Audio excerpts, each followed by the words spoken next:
programa ay rated SPG. Ito ay nangangailangan ng striktong patnubay at gabay ng magulang dahil sa mga sensitibong tema at eksena na hindi angkop sa mga bata. Bigla ang pagdalaw nila Tinding, Tess at Noy sa bilibid upang dalawin si Tanggol ay agad nilang nakita si Chief Espinas. Laking gulat nga ni Espinas nang makita si Tinding, lalo na nang malaman ni Espinas na ito pala ang lola ni Tanggol. Napahingi nga ng tawad si Espinas kila Tinding at Tess dahil pamangkin niya daw pala umano si Tanggol. Samantala, sinabi nga ni Tinding kay Dolores kung kamusta na umano ang kanyang apo na si Tanggol at hindi naman agad nakasagot itong si Dolores sa tanong ni Tinding sapagkat sa mga oras na yon ay hindi pa nga bumabalik si Tanggol kasama si Bubbles.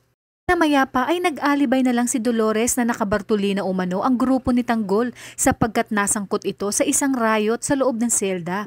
Kaya naman ipinasok nila umano sa Bartolina ang mga ito kasama ang kanyang mga kaibigan. Pa nga kay Espinas na bumalik na lamang umano sila Tinding kapag tapos na umano ang parusa kina Tanggol at sa mga kaibigan nito. Wala namang nagawa sina Tinding at Tess kundi umalis at sundin ang patakaran sa loob ng selda.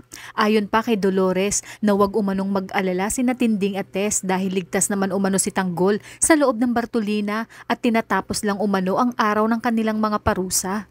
Pagkakataon nga na iyon ay nakalusot si Chief Espinas, kaya naman ipinag-utos niya kina Makasantos at Balatukan na hanapin na sina Tanggol at Bubbles sapagkat sigurado umano siya na babalik sina Tinding at Tess upang dalawing muli si Tanggol.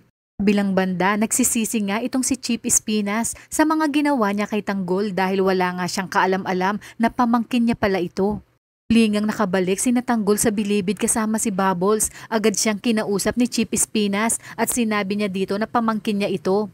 Sapagkat kapatid niya umano ang nanay Tess nito, laking gulat nga ni Tanggol nang marinig ang mga sinabi ni Espinas. Ayon nga kay Espinas na hindi niya alam na pamangkin niya pala ito kung hindi pa umano dumalaw ang kanyang nanay Tess at lola Tinding ay hindi niya malalaman na pamangkin niya pala si Tanggol.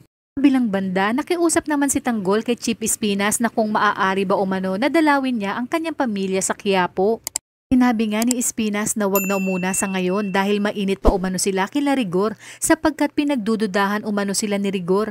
Ayon nga kay Espinas na hintayin na lang ni Tanggol na bumalik sina Tinding at Tess upang dalawin siya ng mga ito. Sinabi naman umano nila Tinding na babalik sila upang dalawin siya. Wala ngang nagawa si Tanggol kundi sundin na lang ang utos ni Espinas. Ngunit hindi ito mangyayari dahil magpapang-abot si Rigor, Tinding at Tess papuntang bilibid. Agad nahaharang si Rigor kina Tinding at Tess na huwag tumuloy dahil mahigpit niyang ipinagbilin na walang sino man ang dadalaw kay Tanggol. Noon lang umano siya para kumpirmahin na hindi nga si Tanggol ang kanilang nakaengkwentro. Sakto rin na nakabalik na sina Tanggol at Bubbles kung kaya't mawawala na ang hinala nila kay Chief Espinas.